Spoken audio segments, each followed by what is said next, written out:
Fala galera que acompanha o Elite Oculta, eu sou o Fael Portinari e eu fiquei um tempinho aí sumido de aparecer nas lives galera.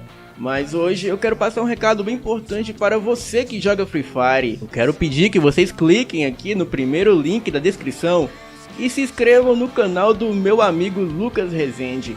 Ele é o editor aqui do Elite Oculta. Além do mais, ele merece, né galera? E pra quem joga Free Fire, ele vai estar sorteando codiguinho e gift card toda semana ao vivo nas lives. E isso só para quem for inscrito. Então não perca tempo. Cliquem aqui no primeiro link da descrição e inscreva no canal do meu amigo. Agora, vamos ao vídeo.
Boa noite, me chamo Maria e contarei aqui um dos fatos mais impressionantes que já ocorreu na minha vida.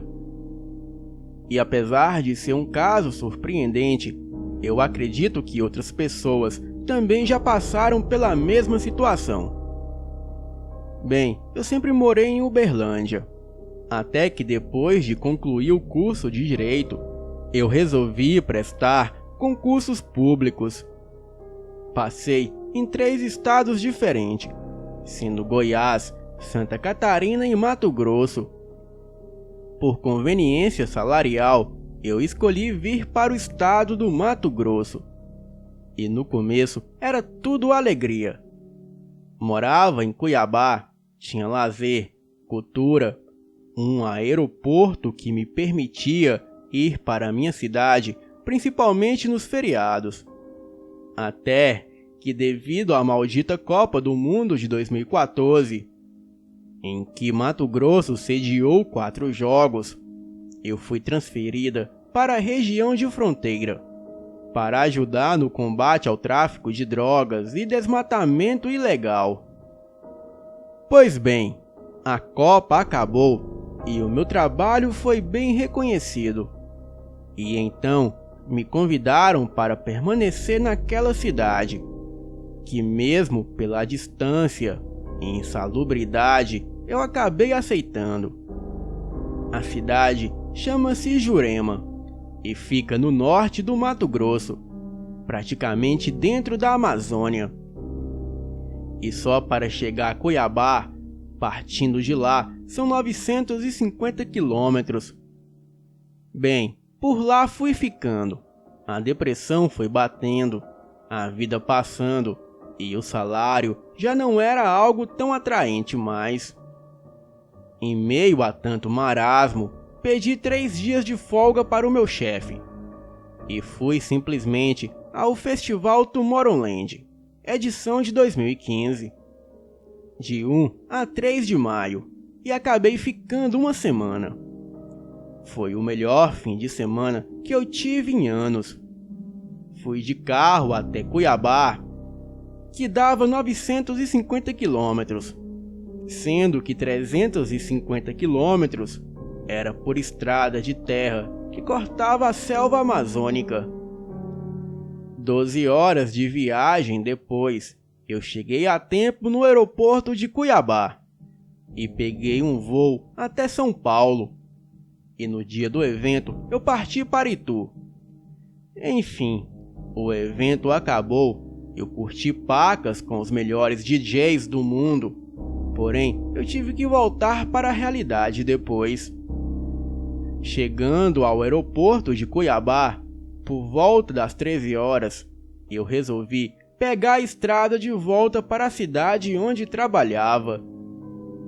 E por 600 quilômetros, a estrada é boa de asfalto e em alguns locais movimentada, principalmente de caminhões, pois o Mato Grosso é o maior produtor de soja do mundo. Resolvi parar e descansar em uma cidade de nome Brasnorte, que fica a 550 quilômetros de Cuiabá. Porém, como eu estava ansiosa para retornar, já que o meu chefe estava exigindo que eu voltasse, eu resolvi sair de Brasnorte já tarde da noite. Com sorte, eu chegaria em Jurema até o final da manhã do dia seguinte. E assim eu fui. Estava em minha caminhonete S10 branca, que já não tenho mais, e consegui chegar em Juína, cidade no noroeste do Mato Grosso, a última cidade até onde chega o asfalto, onde o meu chefe se estabelece. Resolvi parar por lá, falar com ele e justificar a ausência. E quando dei por mim, já era por volta de 3:30 da tarde. E uma forte chuva armava naquele momento. Abasteci o carro e segui, pois ainda faltava 350 quilômetros até a minha cidade de destino. Porém, este percurso é o pior possível e inimaginável, sendo praticamente a Transamazônica com estrada de terra mal conservada e deserta. E para piorar, começou a chover torrencialmente. Foi então que já tarde da noite, umas 23 horas, e eu não estava nem na metade do caminho até Jurema. E a minha caminhonete atolou na estrada. E tal estrada, além de ser péssima, já se encontra dentro da Amazônia Legal. Então, existem árvores com florestas densas dos dois lados da estrada e sem acostamento. E mesmo durante o dia, essa estrada é escura e quase deserta por causa da altura das árvores e alguns perigos como colisões com animais silvestres ou ataques de índios. E como eu estava voltando de um final de semana espetacular, eu só queria chegar em casa. Então eu pensei, poxa, depois de tanta diversão, ficar atolada por alguns minutos tá valendo. Dos males o menor. Contudo, passaram-se horas, e o meu carro continuava atolado e a chuva havia se intensificado. O vento batia nas árvores enormes e produzia um uivo quase que sobrenatural. Então, com o farol baixo ligado, eu vi uma mulher à distância caminhando pela estrada, na chuva, vindo em minha direção. Eu logo pensei, ela pode ser a minha salvação ou a minha perdição, mas não tinha escolha. Precisava chegar na delegacia para não ter o ponto cortado. E apesar da situação do local, era uma mulher lindíssima, morena de longos cabelos lisos e sedosos, e uma beleza incomparável. E quando a moça se aproximou, eu a chamei respeitosamente e perguntei: "Moça, a senhora mora por aqui?" "Sim, moro perto de Jurema." "Jurema? Eu estou indo para lá, mas com esse carro atolado eu não posso fazer muita coisa. E o meu celular também não funciona aqui." Então, a moça gentilmente com uma voz delicada disse: "Estou indo para o sítio do meu irmão, que fica a apenas 1,5 km daqui. Vamos, me acompanhe." Lá você pode usar o telefone e comer alguma coisa. Cada palavra da boca daquela mulher era seduzente. E eu confesso que em toda a minha vida eu nunca tive atração por mulheres. Mas eu já estava tão apaixonada por ela que não deixava de olhar para a sua camisa branca e molhada que mostrava os seus seios. E tudo que eu mais queria era ficar com ela dentro da minha caminhonete. Mas neste momento, uma voz veio na minha cabeça como me fazendo despertar daquele transe. Então, mesmo com muito desejo por aquela moça, eu mantive a minha postura de profissional e disse: "Olha, por favor, ligue na delegacia em Jurema, ou na PM mesmo, e peça que o investigador de plantão Daniel para vir ao meu encontro com a viatura." O carro dele era adaptado para aquela região. Afinal, trabalhávamos no meio da selva praticamente. A moça insistia que eu fosse com ela. E isso despertou meu sentido. E logo eu comecei a achar que se tratava realmente de uma armadilha. Em seguida, ela investiu novamente com a sua voz sedutora, mas eu me mantive firme. Então, ela se aproximou da caminhonete, segurou a minha mão e tentou me beijar. Mas dei a ordem para ela se afastar.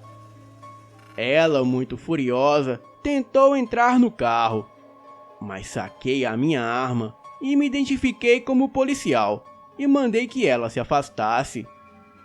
Ela então fez uma cara de ódio e em seguida rosnou para mim, exibindo 2 caninos como de vampiro.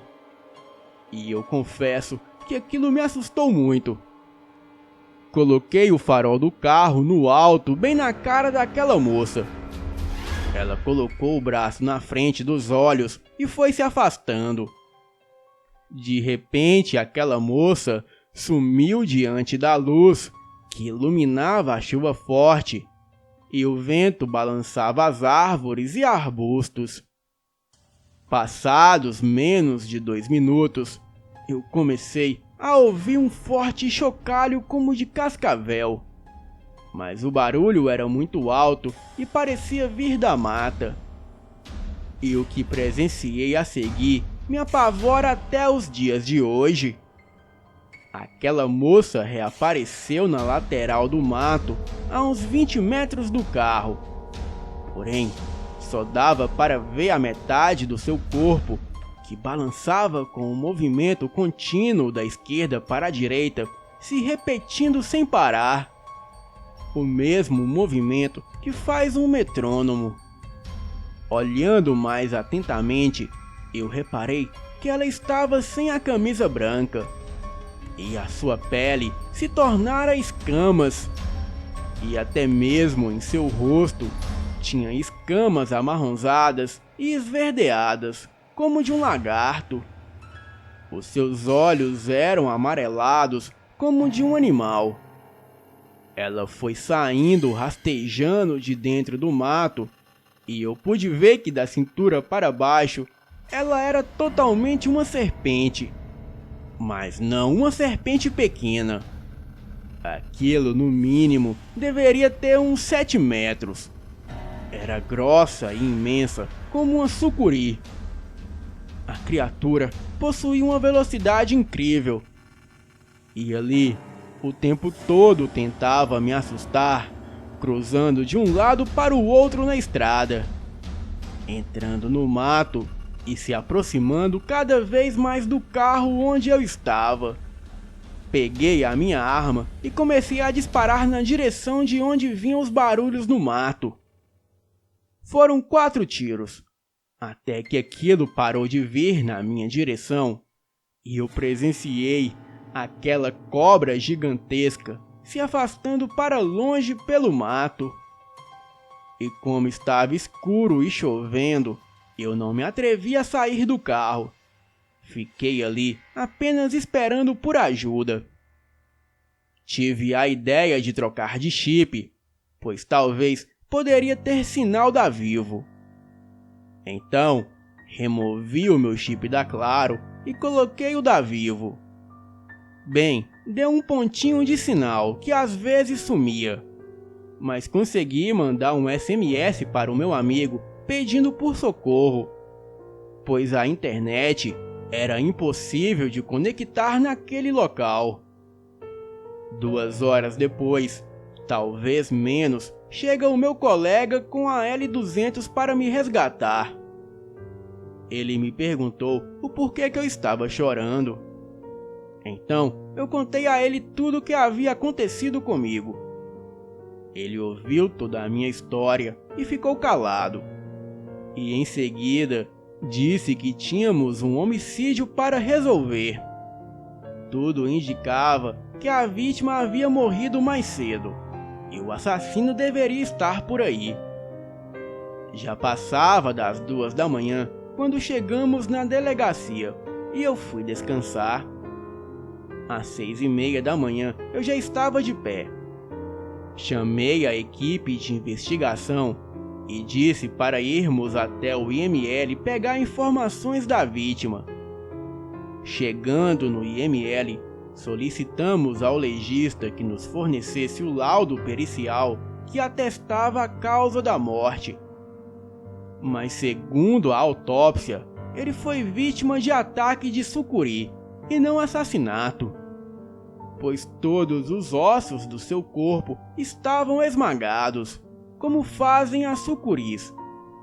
Mas o mais estranho é que a sucuri só arrancou e comeu a cabeça do homem, em seguida deixando o seu corpo já sem vida ali, naquela região. O corpo estava sem as roupas íntimas, e tudo indicava que o mesmo morreu enquanto tinha relações sexuais, pois o seu pênis estava úmido com ácido úrico, ureia e outras substâncias que se encontram naquele lugar da mulher. O meu sangue gelou. Eu já não tinha mais dúvidas que aquela mulher cobra havia matado um homem. Ela o seduziu durante o ato sexual e o matou. Mas uma coisa que não se encaixava era o porquê que ela só comeu a cabeça. Acho que isso vai permanecer um mistério. Pedi para ir embora e colocar a mente no lugar. O meu amigo me olhava espantado, pois o depoimento que eu dei naquele dia da tempestade batia com a coisa que provavelmente havia matado aquele homem. Depois disso, eu nunca mais fui a mesma pessoa. Pedi transferência e evito dirigir à noite desde então. E será que aquela criatura ainda caminha por aquelas estradas barrentas, escuras e cobertas de matas, procurando por novas vítimas? Depois desse dia, várias pessoas afirmam ver a mulher sucuri vagando por aquelas matas. Ela já foi vista várias vezes em cima das árvores e até conversa com as pessoas que passam por lá. Os índios nativos da região diz que ela não ataca a pessoa se não tiver relações sexuais com a vítima antes.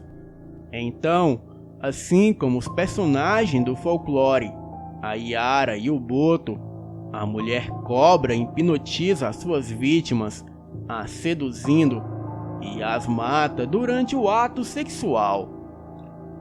Bem, este é o meu relato, mas não acaba aqui. Moro em Cuiabá, mas sempre penso naquela criatura cobra. E comentei este fato para um amigo que é homossexual. Ele disse que se isso for verdade, ele não seria morto pela criatura, pois mulher para ele é só amizade, pois ele tem horror das partes íntimas femininas. Mas se fosse o homem cobra, com certeza ele já estaria morto e feliz há muito tempo. As investigações policiais foram até os nativos indígenas da região, para perguntarem se eles viram algo de suspeito. E o chefe da tribo, assim como outros índios, confirmaram que foi a mulher cobra que fez daquele homem a sua vítima. E também contaram histórias incríveis sobre esse ser para os policiais, que eu trarei em outro relato. Mas infelizmente, nada disso consta no inquérito oficial. E o caso, depois de não solucionado, foi protocolado como morte por asfixia e estrangulamento por uma sucuri. Boa noite.